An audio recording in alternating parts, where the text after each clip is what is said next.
7 de la mañana con 3 minutos. Atención, un incendio de grandes proporciones se registró en el centro de Quito en las primeras horas del día de hoy, martes 30 de septiembre. Así es, una casa de 3 pisos se consumió entre las llamas. Los moradores de las calles Vargas y Santa Prisca permanecieron en alerta ante la amenaza a sus viviendas.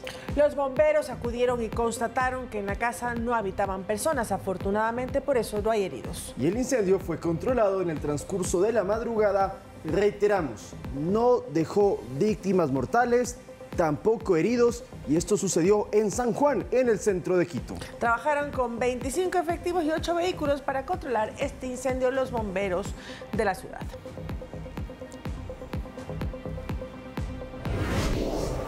Empezamos con los titulares de esta mañana y el gobierno denuncia ataque al convoy militar donde viajaba el presidente Daniel Noboa y que llevaba ayuda humanitaria a las comunidades de Imbabura afectadas por las paralizaciones. Y el Ejecutivo califica estos actos como ataques terroristas porque también viajaban diplomáticos europeos. Comisión de Seguridad de la Asamblea investigará las acciones violentas por parte de la sociedad civil en el paro nacional convocado por la CONAIE. La secretaria de Seguridad de los Estados Unidos, Kristi Noem, realizará una nueva visita al Ecuador para definir las ubicaciones de las bases de Homeland Security en nuestro país. Seguimos en lo internacional. El presidente de Estados Unidos, Donald Trump, presentó un plan para promover la paz en el conflicto de Gaza. En el acuerdo, el mandatario norteamericano solicitó 20 puntos para alcanzar un alto al fuego definitivo. Y en los deportes, hoy inicia la segunda fecha, de la Champions League. Nuestros ecuatorianos, Moisés Caicedo y Joel Ordóñez, van a tener actividad en la jornada de este martes. Que gane el Chelsea, por favor. Lo mismo el Brujas de Bélgica.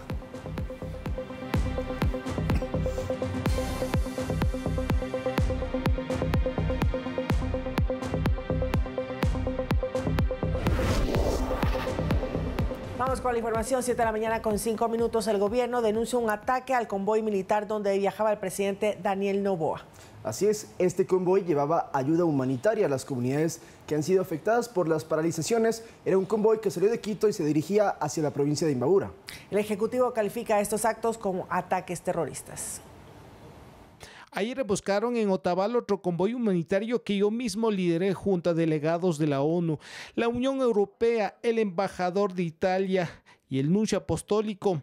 Nos respondieron con violencia: nosotros seguimos, Ecuador no puede retroceder. Esas fueron las declaraciones del presidente Daniel Noboa tras el ataque que sufrió un convoy militar que llevaba ayuda humanitaria a las poblaciones afectadas por el paro indígena. En imágenes reveladas por Presidencia se ve a un grupo de manifestantes acercarse a los vehículos. Esta comitiva fue recibida por violentos que no representan a los ecuatorianos. Fueron agredidos con bombas molotov, piedras, voladores y obstáculos en la vía para impedir que la ayuda llegue a la población de Imbabura. Recibimos algunos golpes de piedras contra el auto y rechazamos todo tipo de violencia. La violencia ha sido la tónica de las protestas. En videos grabados por los mismos manifestantes se observa la brutal golpiza a miembros de las Fuerzas Armadas que fueron retenidos. Estos actos terroristas disfrazados de protesta no son pacíficos. Hay 17 militares que han sido secuestrados y seguimos sin conocer cuál es su paradero ni el estado en el que ellos se encuentran. En realidad, en virtud justamente de la retención injustificada de militares, estamos indudablemente frente a un delito de secuestro. Cuando se le preguntó sobre esto a Marlon Vargas, presidente de la CONAIE, esta fue su respuesta. Desconozco, no tengo información. Este no es el único hecho que podría catalogarse como un presunto delito. Varios comuneros de Ibarra atacaron con piedras la tubería de agua potable. La empresa metropolitana indicó que la destrucción implicó la suspensión del servicio a varios sectores de la parroquia de Caranqui. La empresa mencionó que no ha podido reparar el daño, pues no pueden acceder a la zona. El artículo 346 del Código Orgánico Integral Penal establece una pena privativa de libertad de 1 a 3 años a quien o quienes produzcan una paralización de los servicios públicos. En este caso, sí, no solo el tema del suministro del agua, sino el tema de la paralización, los transportes. Mientras tanto, 12 personas cumplen prisión preventiva por presunto terrorismo tras el ataque al cuartel de policía en Otavalo. Varias de ellas fueron trasladadas a la cárcel de Esmeraldas y otras a la cárcel El Rodeo, en Portoviejo. Edison Saavedra, Noticias 7. Y sobre este tema reiteramos que ya hay reacciones por el ataque al convoy del presidente y también de diplomáticos europeos.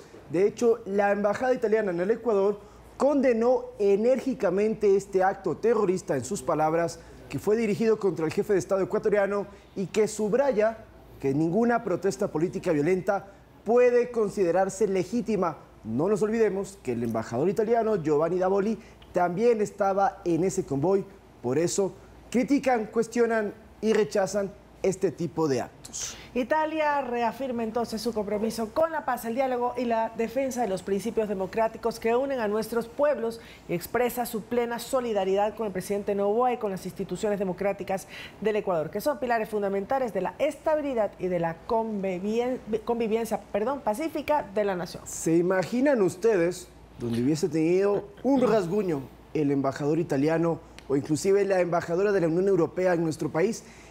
El conflicto internacional y todo lo que eso habría desencadenado sería de verdad muy grave. Enhorabuena, no sucedió.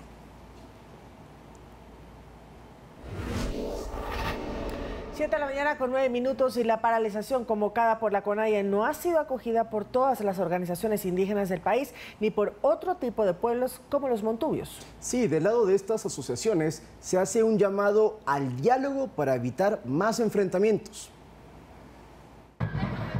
Diálogos y propuestas son el punto común entre organizaciones sociales e indígenas que decidieron no plegarse al paro de la CONAIE porque consideran que hay otros caminos. Con las paralizaciones no se ha conseguido ninguna situación, entonces por esta razón es de que rotundamente ya al menos la juventud, o igual nuestros padres, nuestros abuelos han considerado que no es pertinente. Esta es la opinión del prefecto de Tungurahua, Manuel Caizabanda, oriundo del pueblo Salasaca.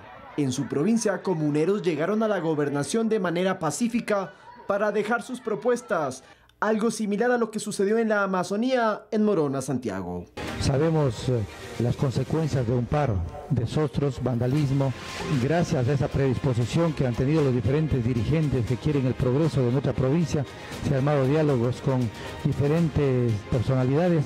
Mientras que para el pueblo montubio en la costa ecuatoriana, el paro tampoco es una opción. A los hermanos indígenas le hacemos un llamado fuerte en hacer propuestas, porque los únicos que han levantado al paro tienen nombre y apellido, se llama Isa y se llama Vargas. La presidenta de la Asociación Montubia recomendó medidas penales contra los dirigentes de la CONAIE. Lo que pasa es que tienen intereses personales por los intereses colectivos. Estas personas quieren identificar y sentirlo víctima con el tema de los muertos para decir lo que dice Isa.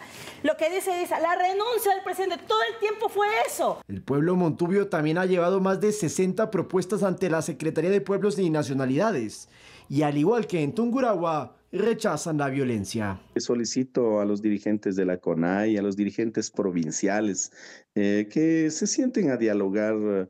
En ningún momento de la vida es pertinente las guerras, los conflictos. Es bueno sentar a dialogar y llegar a puntos intermedios, ¿no? Estas organizaciones contrarias a la CONAIE manifestaron que la población necesita trabajar y el bloqueo de vías perjudica económica y turísticamente a los territorios. Lautaro Andrade Castro, Noticias 7.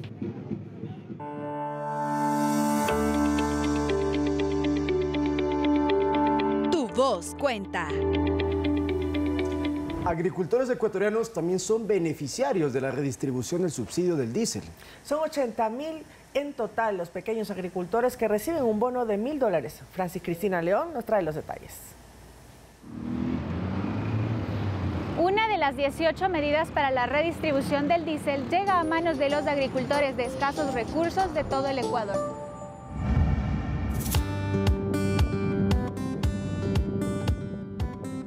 En el sector agrícola se entregaron 80 millones de dólares a agricultores en situación de pobreza mediante el bono raíces. Este es un incentivo de $1.000 por beneficiario. Se destinaron 10 millones de dólares para la compra estatal de 24.000 toneladas de arroz cáscara para regular los precios del producto. Se comprará principalmente a productores de Guayas y Los Ríos. Un total de 1.200 tractores serán entregados a asociaciones rurales para fortalecer la producción. Hasta el cierre del mes de septiembre ya se han entregado 200. Con la entrega de estos recursos en marcha, la mirada se centra ahora en el impacto en la economía de estos pequeños agricultores.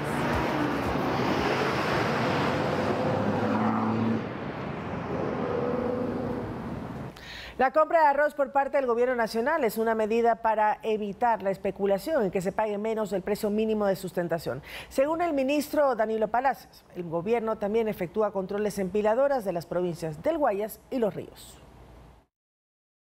Desde hace algunos días el Ministerio de Agricultura empezó un proceso de compra de arroz, tal y como lo había anunciado la semana anterior el gobierno nacional. El Ministerio de Agricultura, Ganadería y Pesca comprará 24.000 toneladas de arroz cáscara, priorizando a pequeños productores de Guayas y Los Ríos. Los procesos están en marcha mientras industriales y productores también negocian. En todo caso, el ministro Danilo Palacios anticipaba cuál era su meta. Vamos a comprar 40.000 toneladas de arroz, ¿no? Y eso estamos tratando de ver cómo logramos para que sea de manera inmediata. Para hacer la compra, el Ejecutivo utilizará parte de los recursos provenientes del subsidio del diésel. Y así poder lograr equilibrar la oferta y demanda de este producto y que los precios se mantengan sobre el precio referencial, ¿no? El costo fijado para la saca de arroz cáscara grano largo es de $36, mientras que para el de grano corto, $34. Desde septiembre se inició la cosecha de arroz de verano. La cartera de Estado también implementa controles en piladoras. 7 ya fueron suspendidas por irregularidades y abusos. Estas acciones, explican, son una justificación para la medida económica sobre el subsidio. Impulsamos a quienes sostienen al país, los agricultores, pescadores, transportistas y miles de familias que cada día hacen grande al Ecuador. En la sierra, los productores están recibiendo tractores para las asociaciones de agricultores, quienes agradecen este tipo de entregas. Nos ayuda bastante para mejorar la calidad de vida de nuestras familias. Señor presidente, cuenta con todo nuestro respaldo. A ello hay que sumar el bono raíces, que va de la mano con los incentivos mencionados. Lautaro Andrade Castro, Noticias 7.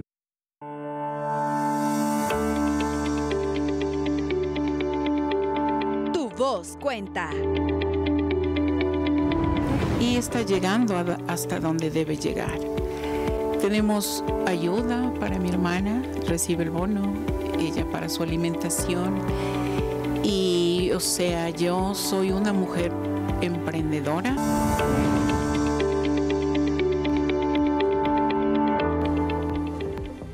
Antes de ir a una pausa, vamos a presentarles quiénes serán nuestros invitados de esta mañana. Y empezaremos con Giovanna Ovidia, quien es directora del Seguro Social Campesino, para que hablemos sobre que por primera vez el Seguro Social Campesino va a pagar el Montepío a sus beneficiarios. Y más adelante vamos a conversar con Mauricio Letort, quien pertenece a la Federación Nacional de Hoteles del Ecuador, para que nos comente las afectaciones que está sufriendo el sector turístico a propósito del paro nacional. Ya venimos.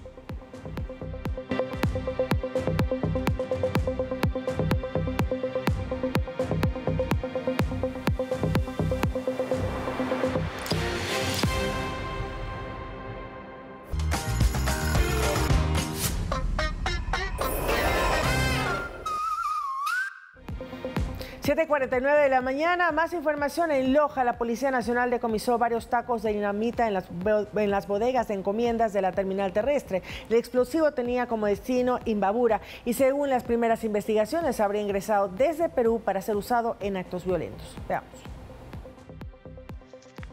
La Policía Nacional, a través de la Unidad de Delitos Aduaneros, irrumpió en las bodegas de encomiendas de la terminal terrestre de Loja y se encontró con un hallazgo alarmante. Varios tacos de dinamita ocultos en paquetes que estaban listos para ser despachados hacia la provincia de Imbabura. Así que en una revisión minuciosa se dan cuenta de que ese material se trataba de material explosivo. Según las primeras pesquisas, la carga explosiva tenía como destino la Sierra Norte del país, región que en los últimos días ha sido escenario de protestas contra la eliminación del subsidio al diésel. El material presuntamente sería empleado para intensificar actos de violencia. Tenemos aproximadamente 1.500 hidrogel de una sustancia denominada Emulnor de 3000, tenemos aproximadamente 1000 cápsulas no eléctricas y 4 rollos de cordón detonante. Las investigaciones revelan que el recorrido de la dinamita comenzó en territorio peruano, cruzó la frontera por Loja y estaba dirigido hacia Ibarra, donde, de acuerdo con las hipótesis policiales, pretendían usarla en disturbios. Su destino final era Imbabura. No queremos adelantarnos, pero sí estar atentos a que este explosivo justo estaba como destino final, lugar donde que se ha creado mucha conmoción por el tema de las manifestaciones. Mientras tanto, las autoridades refuerzan los operativos y continúan con las diligencias para ubicar a los responsables de este peligroso cargamento cuyo traslado ilegal representa una grave amenaza para la seguridad ciudadana. Ya lo escuchamos, estaría esto relacionado con Imbabura, que es la provincia epicentro de la violencia en estas protestas y paralizaciones de la CONAIE. Y a propósito de Imbabura, el consumo de diésel en esa provincia disminuyó en un 25% durante la última semana, según informó el gobierno nacional. Las cifras oficiales detallan que 112.000 galones diarios se bajó a 84.000 galones. Es una diferencia muy grande y una de las explicaciones es que en Imbabura, mientras existía el subsidio al diésel, al mes se superaban los cupos autorizados y en gasolineras con capacidad para entregar 1,7 millones de galones se despachaban 1,91 millones. Entonces, la tesis del Ejecutivo es que hubo un desvío sistemático del diésel hacia redes clandestinas para operar maquinaria pesada, bombas de agua y generadores eléctricos de grupos dedicados a la minería ilegal en la provincia y que en estos momentos estarían perdiendo sus fuentes de abastecimiento por el nuevo costo del combustible una vez que se eliminó el subsidio.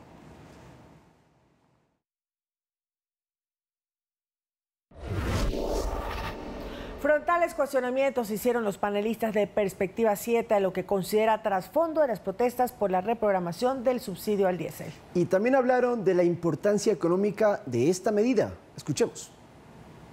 El exdirector de la Academia de Guerra, General Castillo, sostuvo que la violencia de los manifestantes proviene de guerrillas urbanas, organizadas y entrenadas para eso. Actos terroristas, porque están usando explosivos, están usando bombas, están usando armas también artesanales. Eso no lo tienen los manifestantes. Si es que hay víctimas, mucho mejor para ellos, porque las víctimas van a encender la calle, van a contaminar a la población, al ciudadano de a pie. A ver, ¿está usted sugiriendo que se está buscando muertos? Por supuesto. Analizaron así la violencia, ahora concentrada en Imbabura, donde no solo fue atacado el retén policial de Otavalo. Andrés Castillo coincidió en que los actos violentos no son nuevos y responden a un plan. Esto es concertado. Estos tipos que están de negro, que coincidencialmente he estado yo y yo no tengo nada que ver, esta gente que está metida en esas cosas forma parte de un plan orquestado que están llevando adelante para desestabilizar al régimen.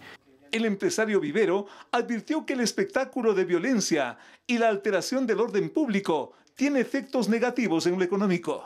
Los negocios no podemos o no tenemos la mala voluntad de no trabajar o de no ofrecer nuestros productos. Si los clientes no vienen, si a los clientes se los espanta, se les genera terror, nosotros lo único que podemos hacer evidentemente es no seguir con nuestras cadenas de compras y por supuesto tenemos que deslindar de nuestros negocios a las personas. Para los panelistas, la medida del diésel debe ser entendida dentro del plan oficial de reaprovechamiento de recursos económicos.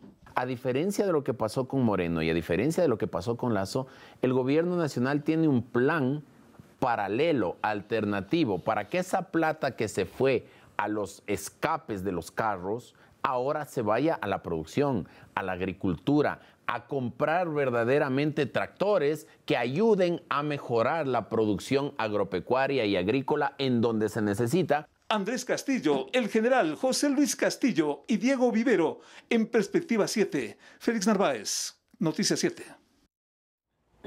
Más de 14.000 operativos de control de precios de los artículos y productos de primera necesidad se han efectuado del 13 al 27 de septiembre en todo el país. Y en Pichincha los controles también son contra la especulación en el mercado mayorista, por ejemplo. Veamos.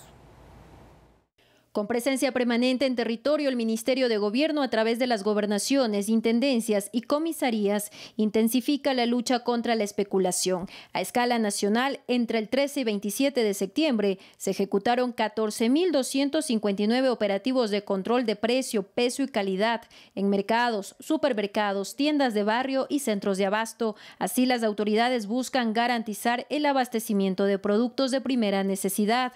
Además, se han inspeccionado 1.877 puntos de distribución de gas licuado de petróleo. Se recuerda a la ciudadanía que el precio oficial del cilindro de gas de uso doméstico se mantiene en $1.65.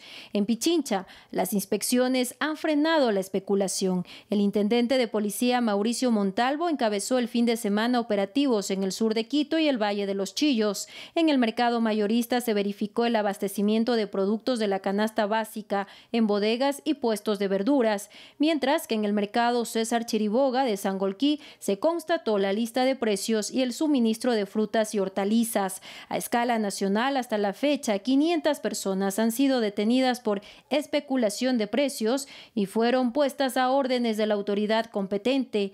Las sanciones pueden llegar hasta la privación de libertad de 30 días. Se exhorta a los ciudadanos a denunciar el incremento injustificado de precios en la plataforma denuncias.ministeriodegobierno.gov.es.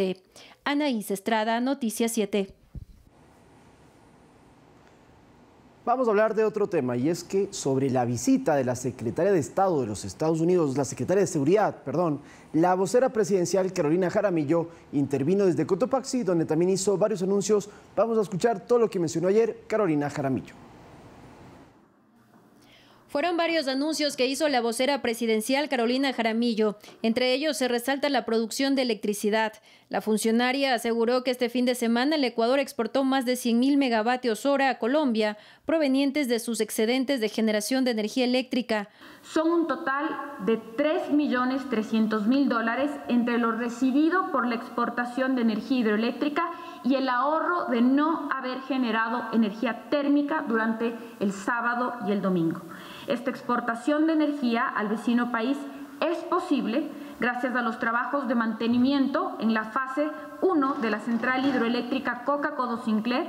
Por su parte, en un video publicado en X, la ministra de Ambiente y Energía Inés Manzano acotó que hasta este 29 de septiembre se continuará con la exportación de excedentes. El nuevo Ecuador avanza con eficiencia, con seguridad energética y sostenibilidad en beneficio de toda nuestra ciudadanía. En otro tema, el gobierno anunció un crecimiento en ventas del 10,6% en lo que va de septiembre, en comparación al mismo mes en 2024. Entre el 1 y 27 de septiembre, las ventas alcanzan un valor de $20.150 millones. Las provincias con mayor dinamismo económico son: Pichincha creció un 8,6% por ventas por $7.584 millones, y Guayas un 7,2%, alcanzando $6.770 millones.